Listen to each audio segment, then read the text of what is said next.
Hello, everyone. I'm Dr. JeffriAnne Wilder, Executive Director of Oberlin Center for DEI Innovation and Leadership. Welcome to Living Our Values, a conversation series presented by Oberlin College. Living our values is more than a mission or a catchphrase. It's a way of being, a way of doing, a way of serving. For Oberlin, it's brilliance. Living our value is about authenticity, collectivity, it's excellence, it means community. Living our value means broadening access and opportunity, and it's making space at the table for everyone. I am so excited to have the one and only Dr. Airica Steed launch us into our inaugural conversation series. It's Women's History Month. It was just Black History Month. We are in the presence of a living history maker, change maker, and I could not be any more thrilled to have Dr. Steed with us and kicking off this series.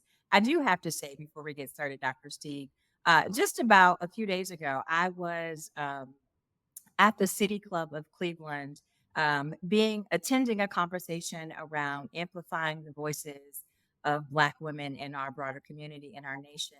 And you know, when you're in the presence of someone in influence, when people speak your name in rooms that you're not in, Mm. you weren't in that room, Dr. Steve, but everyone was talking about the amount of influence you have wielded in our community. So, with Mm. that, welcome, welcome, welcome. Thank you so very much for joining us today. Honestly, I am so honored. I'm so thrilled. Really, I'm motivated and encouraged by this conversation, and I'm so humbled to be the inaugural voice for this series that hopefully has a life of its own. Absolutely. Well, without any further ado, let's jump right into it. So, Dr. Steed, you've shattered multiple glass ceilings over the course of your career, not just in your title, but as I mentioned a moment ago, your impact. So, you were the first Black woman, the first nurse, and the first Black CEO of Metro Health in its over 200-year history. What was the weight of that responsibility when you joined Metro Health? Tell us more about what that felt like, what that feels Honestly, it was a feeling of becoming, and it took 200 years to make that level of history happen. And I felt in the moment a level of pride, a level of victory for our people, a level of we can do this. And even more so, I felt a greater responsibility to ensure that I was not the last and only woman of color. I was not the last and only nurse, non physician. I was not the only person of color, period, to really make that level of history. But I also wanted to ensure that I smoothed the road for others to really follow. And I widened that front door and that back door. And I really paid it for other people. But even more so for the young individuals that are coming up in this world, I wanted to show them a reflection of what they can become. I really wanted to be the change that individuals wanted to see. So I was very proud of that. But I really wanted to emphasize that not only was I the first Black woman, I was the first woman in that position as well. Well, we know that the road, as you mentioned, paving the road, it's a rocky road, Yeah. right? It's very rocky. And you and I both know a little something about this notion of a glass cliff, right? Where women, especially women who look like us, when they're given leadership roles, oftentimes not because of a lack of credentials, right? But oftentimes it's during a time of crisis, right? When the organization is in the moment of crisis. Can you talk a little bit about how you have ever felt, what it felt like stepping into a role like that? And other leadership roles, because you've certainly had other leadership roles and served as other first. What does it feel like to step into a leadership role where you know that on the one hand, there's a celebration, there's a victory, as you talked about. But on the other hand, that's the thing behind us, this idea that people or things or a system is setting you up to fail. I really want to pull back on that first question that you asked me as well, because you really hit on it. You made mention of the fact that I've shattered multiple glass ceilings, and I want to speak to that first before I really touch on the concept of the glass cliff, which is the exact opposite of that. But women of color, especially when they climb, is extremely tedious. It's extremely difficult. It's overwhelmingly challenging, and it's full of obstacles. It's full of cogs in the wheel. It's full of twists and turns, and it's most certainly not a straight path. And the feeling of shattering the invisible glass ceiling, that is not what the experience is like for women of color. That ceiling, which oftentimes people believe is made of glass, it is actually made of concrete. So the journey is not over once you shatter the glass. There's a tremendous barrier beneath that glass that you have to have different tools to really be successful. So the journey is far from over when you shatter that glass. So women of color, especially, they experience this phenomenon called the glass cliff, and I've lived through, I've survived, I've had to learn how to navigate through that phenomenon multiple times over. So in every single one of my leadership roles, including the one where I made history as being the first woman, first person of color, and first nurse CEO of Metro Health, I've had to overcome that glass cliff where we come into positions and situations where not only do we have to succeed at the highest level in our roles and in our capacities, but we're oftentimes being brought in situations that is overwhelmingly a crisis type of state. Is almost an expectation for us to make the possible possible out of something impossible. And we're expected to have uh, superhuman abilities. We're expected to deal with the concept of being invisible and not really having a proper seat at the table, although we're at the head of that table. That table was not made for us. We have to navigate through concepts where our voices are muted and we are absolutely not heard. We have to navigate through situations where we're not just scrutinized, but we're over scrutinized. And the expectation level is not that we have to work twice as hard or three times as hard or four times as hard. We have to work five times as hard for half the recognition or half the the just acknowledgement that you're in that position in and of itself. So what I'm describing to you is the odds are against you and the deck is most certainly stacked. And you have to almost engineer in your mind a way to really navigate through that differently. And you have to set yourself up not only to perform in the role that you were hired to do, you have to train yourself how to overcome the impossible. And that is something that I've had to navigate through in every single experience. And in my first leadership role, which I consider to be accidental in many respects, I came out the gates tripping out of the gates, falling out of the gates. And I can honestly tell you that I was blessed to have a woman leader who faced many obstacles and adversities of her own, who gave me a safe space to really fail forward and fail through my leadership. And that is the semblance and what I want to pass on to other leaders, that it's okay to fail forward and it's okay to fail into leadership because that's a part of the journey. But every single person that is from a minority group is going to experience such phenomenons of what it's like to uh, to climb to the highest level, only to experience that level of barrier and pushback, and at the same time have to navigate on stage where everyone is watching all of those various challenges of the increased pressure to perform through impossible circumstances. Yeah. So I'm a sociologist, Mhm. and a lot of times, what has got me through as a sociologist from the time that I was studying and even through sort of navigating my career has been other Black sociologists. One of Mhm. my favorite sociologists, Black, whatever, is W.B. Du Bois, William Mhm. Edward Burghardt Du Bois. Du Bois, over 120 years ago, talked about this very thing that you're talking about, right? Mhm. So, this glass ceiling, glass cliff, right? Du Bois talked about this issue of a double consciousness, right?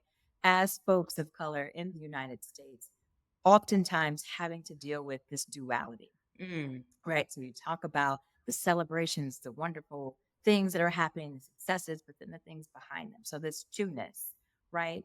Feminist scholars later on talked about this notion of a bifurcated consciousness, right? So this sort of tugging and pulling of different things that you're feeling and lots of big emotions at the same time, right?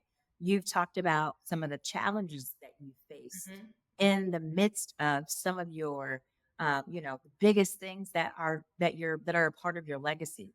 So, what kinds of can you tell us a little bit about what it feels like when you're a part of when you're making history, that you're a high profile leader, um, and you're having to balance all these dualities, right? And it's probably quadruple, quintuple, like all kinds of things, right? Because we know that you have a family, Mhm. that you're a mom as well, that your family is a big part of who you are. How do you stay true to who you are and sort of your purpose and your mission while navigating all of the various things that you faced in leadership roles? I think you hit the nail on the head, quite honestly. That no matter what is going to be thrown at you, and I think that you have to approach situations with really navigating and thinking through the worst possible scenarios so you can overcome what comes with it. And the centering of all of this is really staying true, staying grounded in your purpose. So what has kept me along, what has fueled me and overfueled me along the way that has not knocked me off of that road, that path that I've been on is really staying centered in why am I doing this in the first place? Why am I here? Why in really convincing myself and inspiring myself that you belong here. You belong in this moment. You've been destined for success your entire life. You were birthed to be successful. So believe in yourself, be courageous in yourself. So I stay centered on what exactly it is that I'm intending to accomplish, and I mute all of those negative noises that may be in your mind and in your brain as you're centering on the journey that you're on. But I really stay centered on on that true north, my mission, my purpose, my responsibility, my triumph, the fact that I've been able to overwhelmingly turn pain into my purpose and turn my pain into my passion. And I often have to remind myself of how far I've come. And that is what it keeps me grounded and keeps me balanced. And I oftentimes really channel my children who are in my ear as well on, yes, you have to make compromises being a working woman, a working mom, and all of the responsibilities that come along with that. But I channel my children's voice in the fact that my children are so proud of what I've accomplished. My children want to be exactly in the seat that I'm in one day.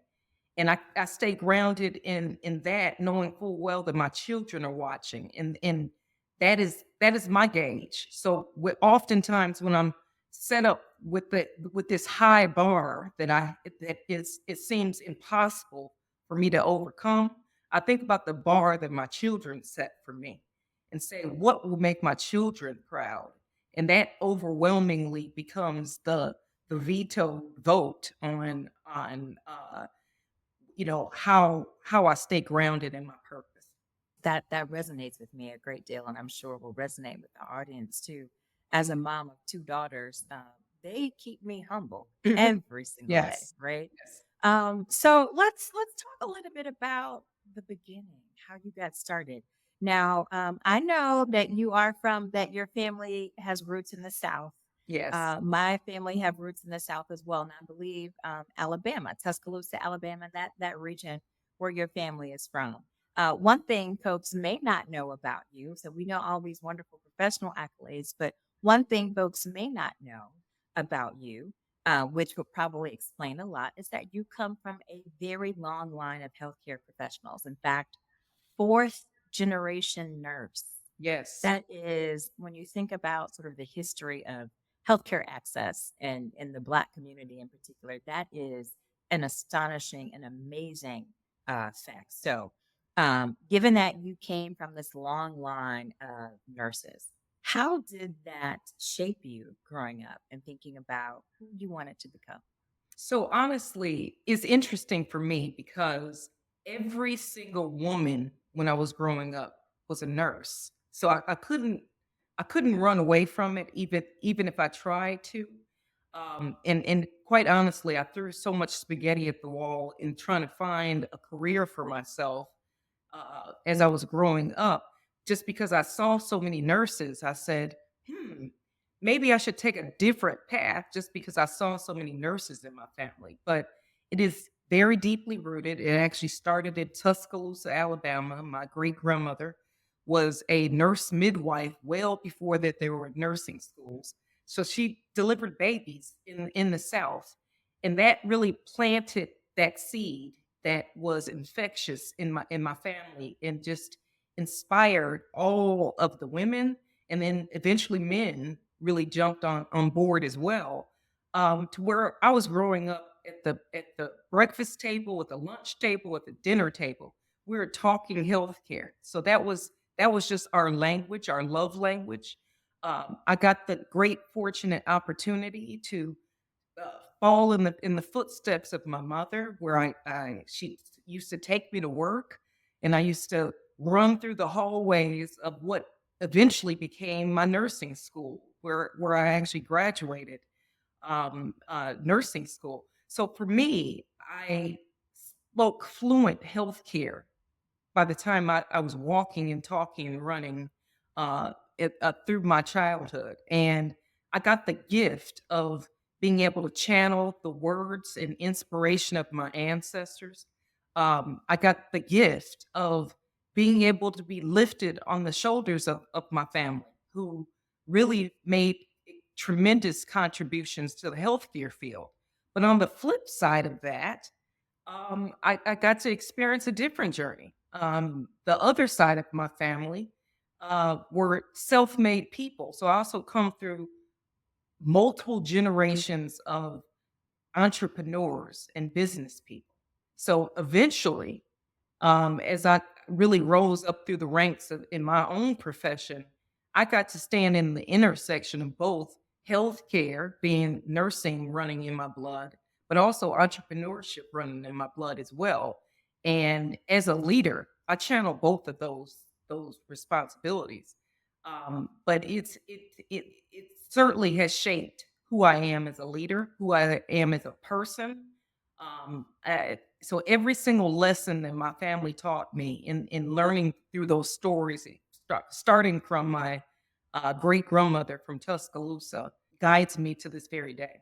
Any particular family stories or memories that you can think of that you'd like to share with us around recognizing how important your family's journey it was and is as a family of business folks and also nursing professionals, healthcare professionals? Any particular memory that stands out for you? Well, the particular memory that that stands out for me is knowing full well that and it was always a joke coming up in our family because Tuscaloosa is a small town in Alabama. But growing up for me, the story that was always passed is my great grandmother delivered pretty much every single resident in Tuscaloosa, Alabama, so probably produced many of the future athletes that went to Alabama as their college. So for me, just growing up in a family of nurses and just self-made people, I grew up proud. I grew up really centered in those same values that were passed on to me, but that was the running joke, of paying it forward through, being able to bring people into this world and inspire a different reality for them. I mentioned maybe a week or so ago when we were prepping for this conversation that my father, who is almost 89 years old, was born in a very small town outside of Tuscaloosa, Alabama. So it's quite possible someone in your family played a role in my family's in the delivery of my dad, even. So it really truly is amazing when you think back to a lot of the adversity communities of color and underrepresented and under resourced communities have experienced and faced systemically, specifically as it relates to healthcare. I know that health equity and health disparities is something that you're very passionate about. And if you wouldn't mind, let's kind of jump into that area, and then we'll go back into talking about leadership. Now, there has been tons of conversation recently around healthcare disparities, health outcomes, improving health equity, right? There are a ton of healthcare professionals who are writing about their stories. Mhm. Um, we know that, in particular, things like infant mortality and maternal mortality are issues that are extreme importance here in the United States because we know that our numbers related to our maternal mortality rates and infant mortality rates rival third world societies. And we know that those rates are even more exacerbated and disproportionately impacting communities of color. So, your commitment to healthcare, we know, is it runs deep, right? Mhm. Almost Yep. 4 generations. It is both personal and professional. But can you talk a little bit more about those disparities and how you witnessed firsthand the impact of healthcare disparities? Yeah.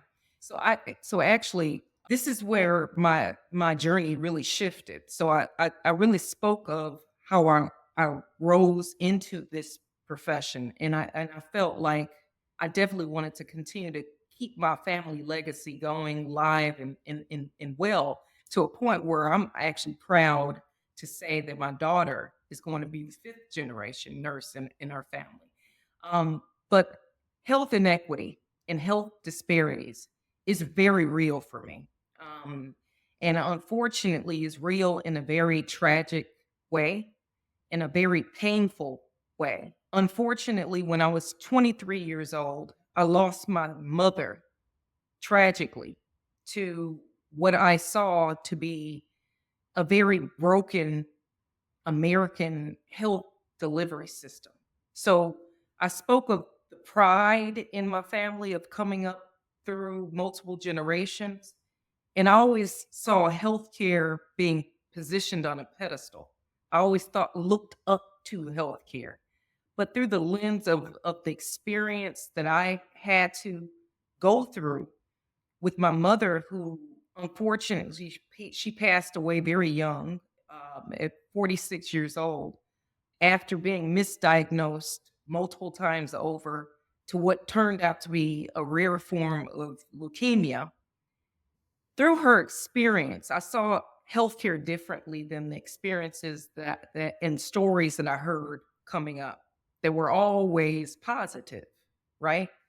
And I was left questioning the very profession that I chose to embrace. So I was at the beginning of my journey. So I was 23. So I was just a couple years out of nursing school. So I was very fresh. I was very motivated. I had hopes and dreams, very high hopes and dreams. I was very optimistic. But yet, I witnessed things and I witnessed the exact opposite of my teachings through nursing school.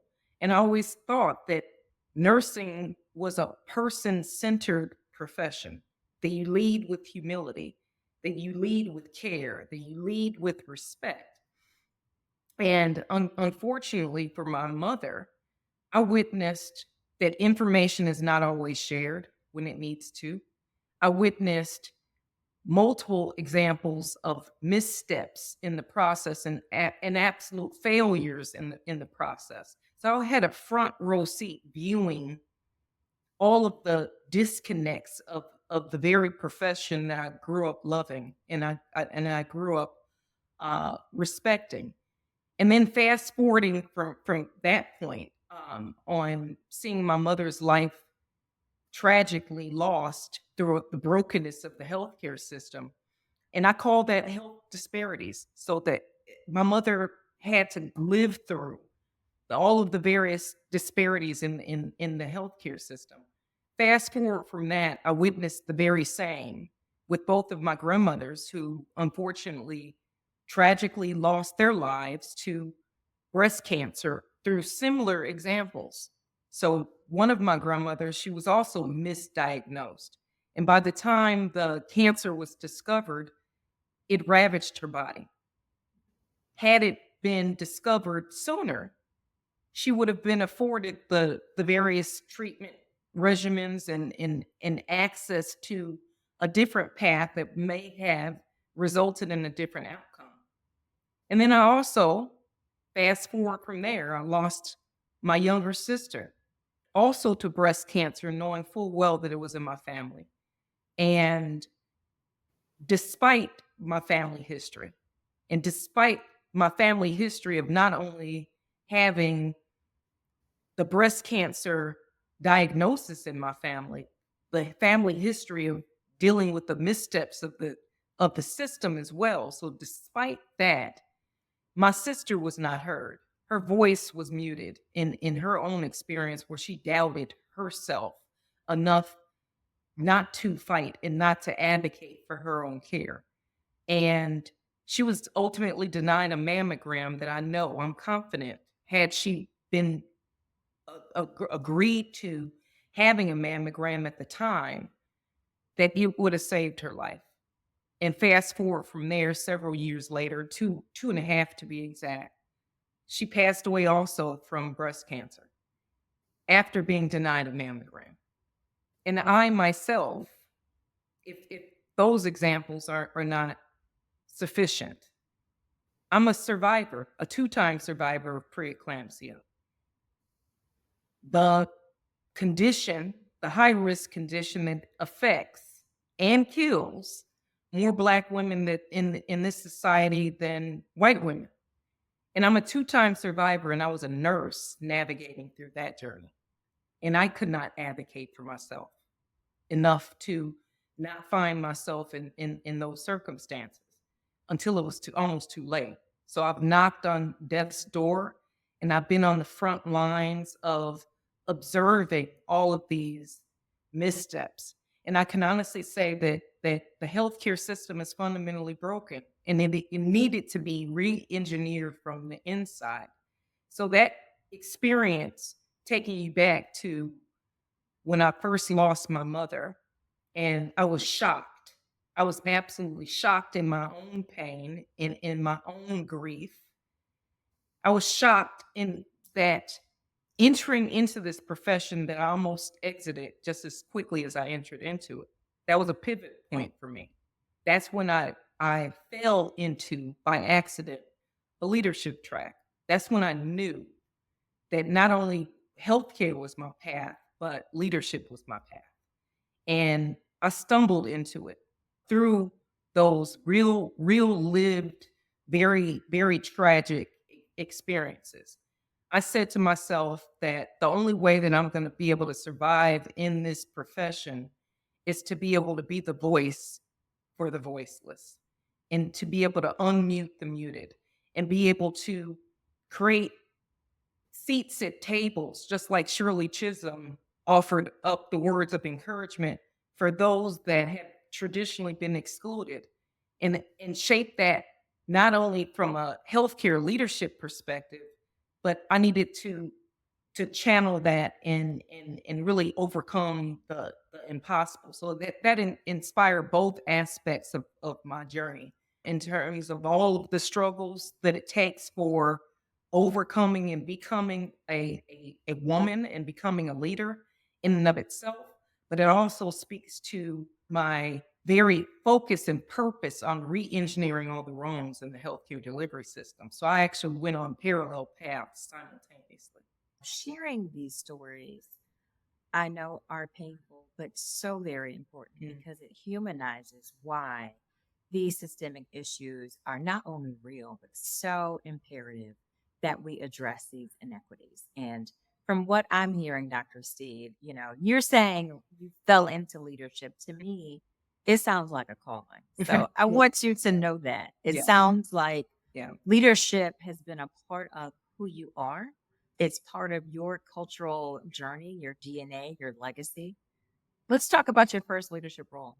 I think everyone knows about your experience at Metro Health, but let's talk about what got you there. Can you share a little bit more about your first leadership roles and maybe other leadership roles that you were sort of tackling along the way? Yeah. So I want to speak on a couple different experiences because I think is relevant in this question that you're asking me. I was in leadership roles well before I recognized I was actually a leader. So I I found myself through when I made that pivot when I was 23. I have to speak to something that's a little bit personal with that.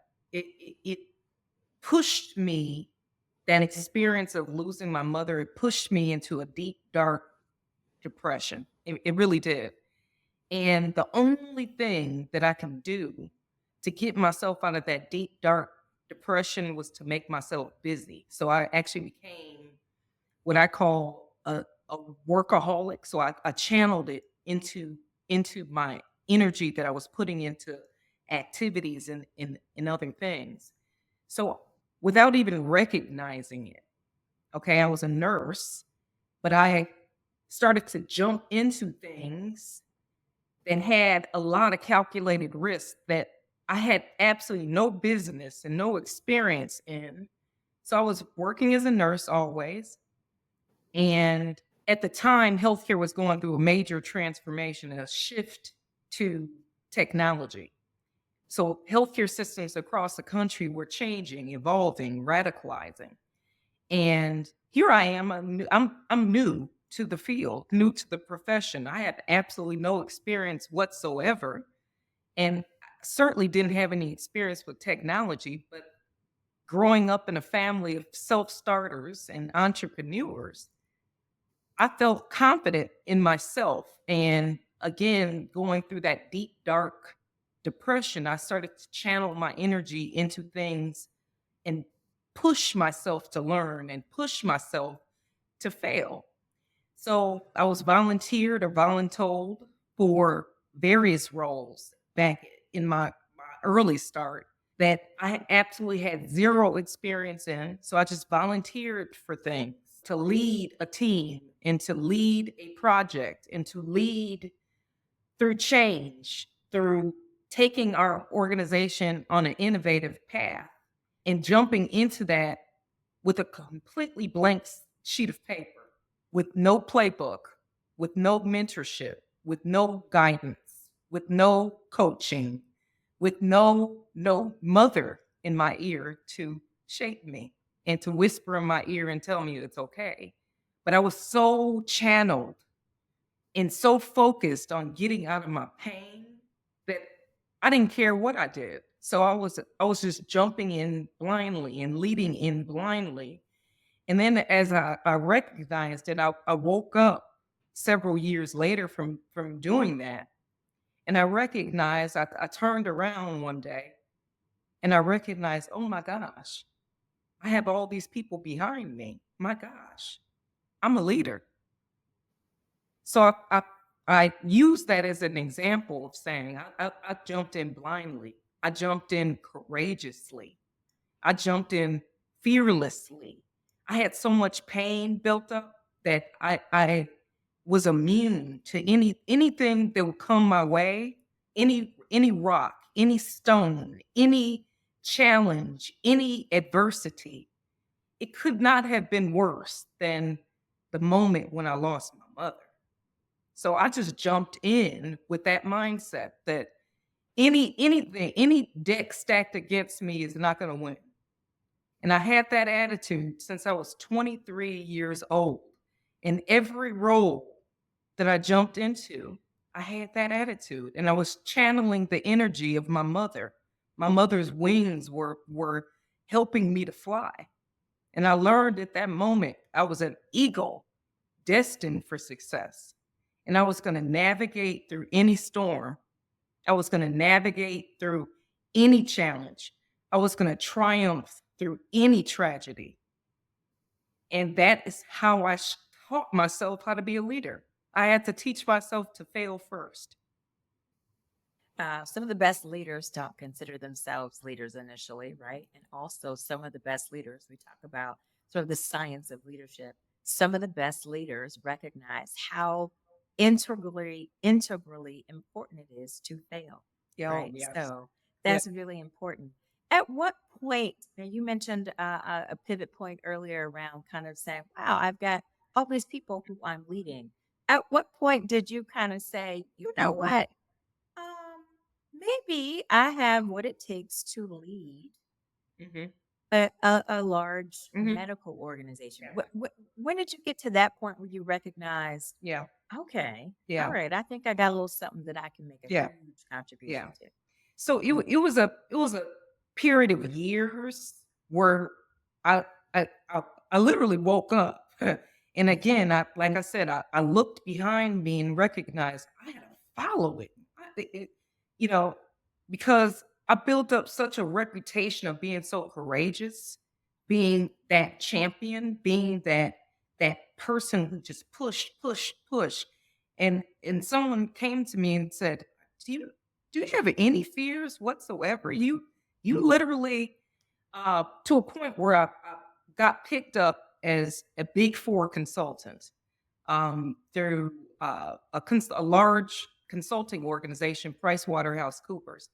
And back then, for me, again, I came up through the nursing rank and file. I was in the space of healthcare, but through that blind journey that I was talking about, I was jumping into so many different paths. And I went to work for a healthcare technology startup company where I held 15 different hats simultaneously that entered me into a role where I was in a pretty large scale consulting role where I got to touch over 100 different healthcare systems across the country and non-healthcare systems. So the beauty of working for a Big Four consulting arm is the fact that it's not just healthcare focused, it's industry focused, Fortune 500s.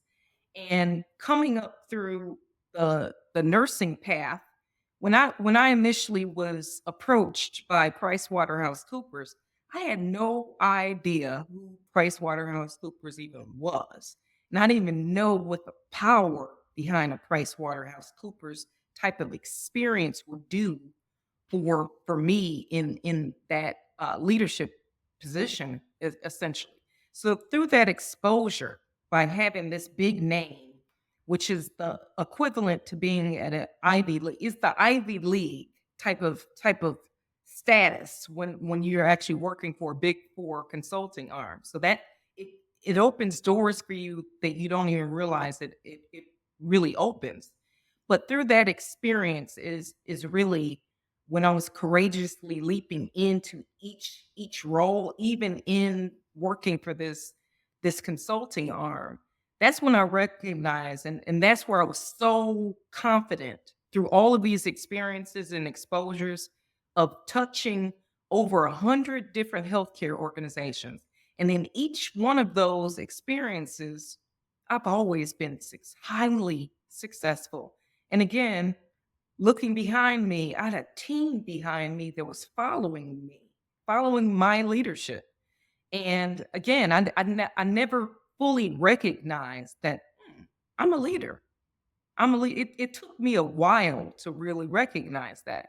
But at the end of my path of that consulting role, I decided that not only I'm going to transition out of this consulting role because was so successful in all of these various experiences that I wanted to test myself out to be in a sustained leadership position or a more traditional leadership position. So I decided to transition out, and that was the moment that um, I really took the largest calculated risk in my career when I made that pivot out of consulting into my first truly vice president type of role that was created for me. And I was the youngest vice president at the time for one of the largest respected healthcare systems, but they recognized my gift. They recognized that courageous leadership. And my long-term mentor who I pull on to this day, who's also a woman, a courageous woman leader, she saw me and she created a role for me and she pulled me out of that consulting arena. And she at 27 years old, I became the youngest vice president in the health system at the time through the spirit of this of my long-term mentor who saw me and who taught me how to pay it forward for others. And that became the path that I'm on. And I attribute that being the reality for how I became the first woman Black CEO of Metro Health. Absolutely amazing. Let's talk a little bit about what happens when there is a little bit of fire, right? When leadership comes under fire. You may know a thing or two about that given all of the experiences you've had. So let's talk a little bit about making some tough calls, Mm. right? We also know that leadership, a big piece of that is about making some hard decisions. What has been one of the hardest decisions you've ever had to make as a leader? Oh boy. How much time do we have? Honestly, the hardest decision that I've ever had to make as a leader and as a person in general is the decision to call it, throw in the towel, and walk away. And I've been in those situations. I've been in the hot seat in several situations where there was a question of my integrity. If there's a challenge on my ethical values and my ethical standards in my moral compass, when that is challenged, when that is put to the test, that's when I know I have to walk away. When, as a leader, I'm put in a position where I feel like I'm being forced or pushed to slip down a slippery slope that there's no coming back from. That's when I know I have to call it. And those are the most challenging of circumstances because it is a calculated risk that may impact you both personally and professionally. And I've been through two very significant experiences where I was in very real leadership roles. And I made the choice through ethical integrity that I needed to stand up for what's right as opposed to being staying in this where I can have all the clout, I can have the status, I can have everything, all the benefits that come with leadership, but didn't have my soul. And that was those are the most difficult of circumstances that I've ever had to live through and navigate through.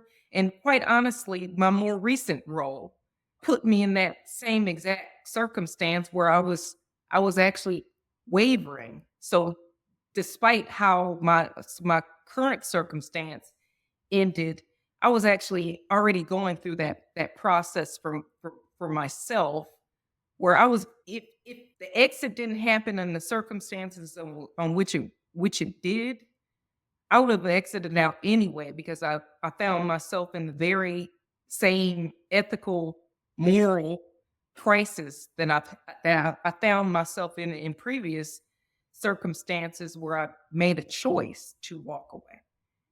So that's the tough call. When something comes against who you are as a human being and who you are as a leader of integrity and as an ethical leader, when that comes to the test, sometimes you're going to have to call it, and sometimes you're going to have to lay yourself on the tracks. You know, I was reading a really powerful article recently about that very thing, this idea of a values misalignment, right? Mhm. That a lot of folks are experiencing what you just described, whether if they're an individual contributor or a leader or just outside of professional context, there comes a time where folks recognize when their core values Yes. are at stake or out of alignment. Mhm. I have a very amazing coach who has coached me through some really wonderful conversations connected to being out of alignment. Mhm. And that is so very, very important to recognize the Mhm. time when you are feeling out of alignment. Mhm. Any regrets at all, even through all the things that you've been through, those tough times, moments of crisis, if you will, any any regrets that you have or anything that you would do differently as a leader? Honestly, I have absolutely zero regrets because even through my failures, it was meant to be a part of the journey. And it was meant for me to learn from, to grow from, to transform from. So I have absolutely zero regrets because the journey that I'm on is already predestined. Okay. I only have one person that I answer to, and that is my God in Christ. And so I have zero regrets because this was meant to be my story. It was meant to be my story.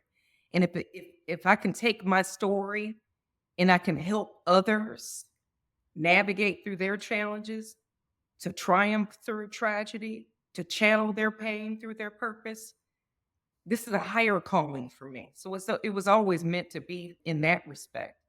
But perhaps on a situational level, when I had to make those tough calls, and I did, and I made a choice, a very conscious choice to walk away from situations that were not good for my soul, that was not good for my morality.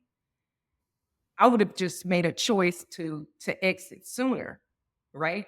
So in my more recent circumstance that I could have used my earlier teachings from that 23-year-old self that I just leaned in and jumped in. I was a lot more younger then, so it was I had a little bit different energy level.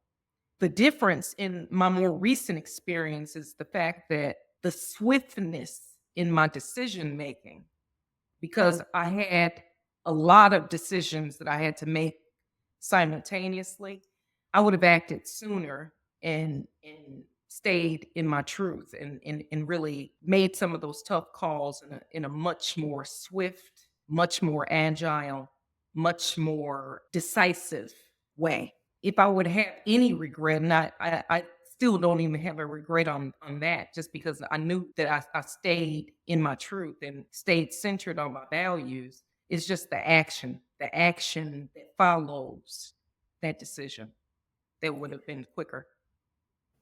Well, it is Women's History Month, and we Mhm. would be remiss if we did not have you give women, girls, femmes, those who identify as women or non-binary folks some words of wisdom, encouragement.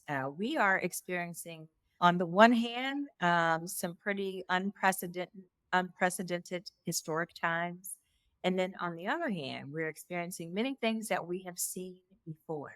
Mm. What advice would you give to younger folks who want to be change makers and Mhm. to make a lasting impact? What advice would you give? Oh, well, my goodness. My goodness. My first thing is, if you aspire to climb, be courageous, be fearless, believe in yourself, because You need to be your biggest advocate. You need to be your biggest point of confidence. You need to be your biggest champion of perseverance and resilience because no one is going to be able to stand in that gap for you. So believe in yourself, believe in your abilities, even when that affirmation and that applause and that lifting you up is absent. So be your biggest cheerleader, be your biggest champion, and convince yourself, because this is true. This is a very true statement. Even though the world was not designed for you, doesn't mean you don't belong in it. Even if the table was not set for you, doesn't mean you don't have a seat at that table. So create your own table. Create your own world where your spirit thrives. Create your own light if you find yourself in darkness. And never, ever let anyone write your own story. You have to write your story. You have to write your own legacy.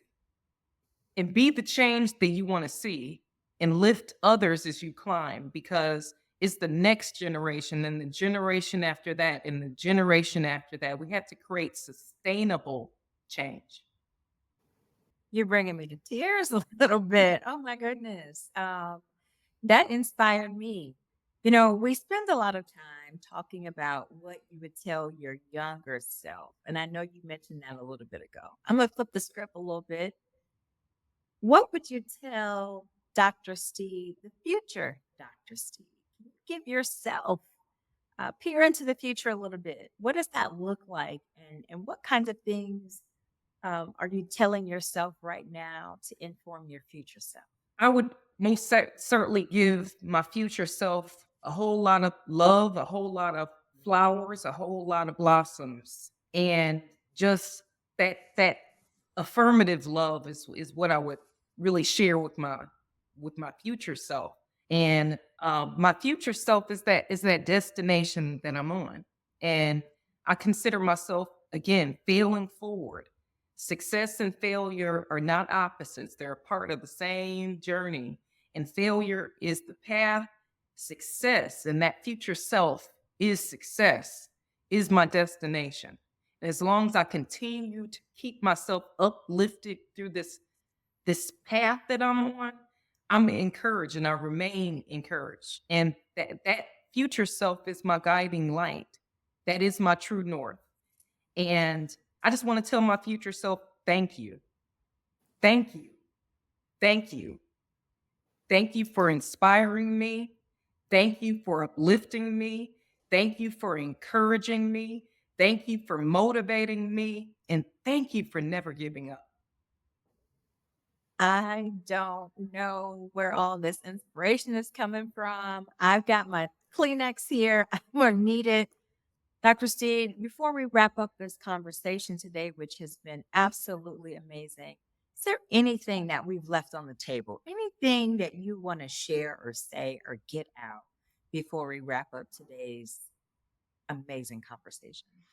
I do want to hone in on something just a little bit more, and that's the concept of those that are going to be highly critical of you, and those naysayers, and those people that are designed to hold you back and designed to break away and tear away at your security. And it's going to make you feel like a failure. And it's going to make you feel like you're not important and make you feel like you're not valuable. So I have just some words of wisdom that I like to share with all those that I'm leading and those that I'm mentoring about those naysayers and about those critics, because critics are going to exist in every single aspect of your journey. So be prepared for them. Be prepared. But also, just like I made mention to my older self in the future, I say to my critics, thank you as well. Thank you, critics. Thank you. Critics to me are the opposite of kryptonite. They make me run faster. They make me jump higher. They make me climb higher. They make me do the impossible. So use your critics, Use that adversity, channel that adversity, and make it your biggest superpower because it will be a part of every aspect of your experience. And don't run away from it. When you encounter your critics and when you encounter people who don't want you to succeed, know that you're doing something right. Know that you are doing something right and know that you've arrived at a different level of your destiny. And don't ever, ever, ever accept what they have as something that you need to receive. That the critics are the only imposters that you're allowed to mute.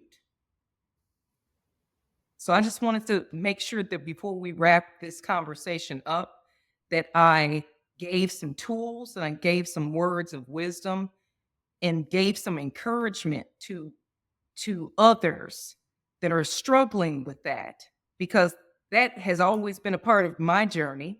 It's always been a part of it, but as I made mention of it, the tragedy of my journey had me navigating differently and I was tuning out certain things, but it didn't mean that those naysayers and those critics didn't exist. It was just the fact that I was out channeling them. But for me, my critics and naysayers are very much a part of my success. And I'm always going to triumph and I'm always going to be victorious because of that. That is my fuel. That adds fuel to my fire. Dr. Steed, you are the epitome of living your values.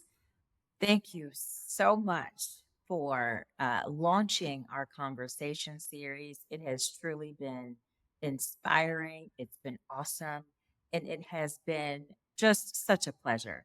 Your leadership, your resilience, your commitment to innovation, your story, the things that we knew or we thought we knew, and the things that we just learned continue to pave the way for others. So thank you so very much again for sharing your journey with us. Is there a place where our audience can follow you and stay connected? Are you out there on social media? How do folks follow you if they want to continue to follow your path and your journey? Where can they Yes. find you? Well, I'm all over social media. So I have LinkedIn pages. I'm on Facebook. I'm on Instagram. I'm on X. But you can find me. I'm out there. I even have my own website, drairicasteed.com. So you can find me. You can follow my path. I'm always sending out little words of encouragement. But stay centered and stay blessed and stay encouraged. You belong in the rooms that you create for yourself. Thank you so much, Dr. Steve.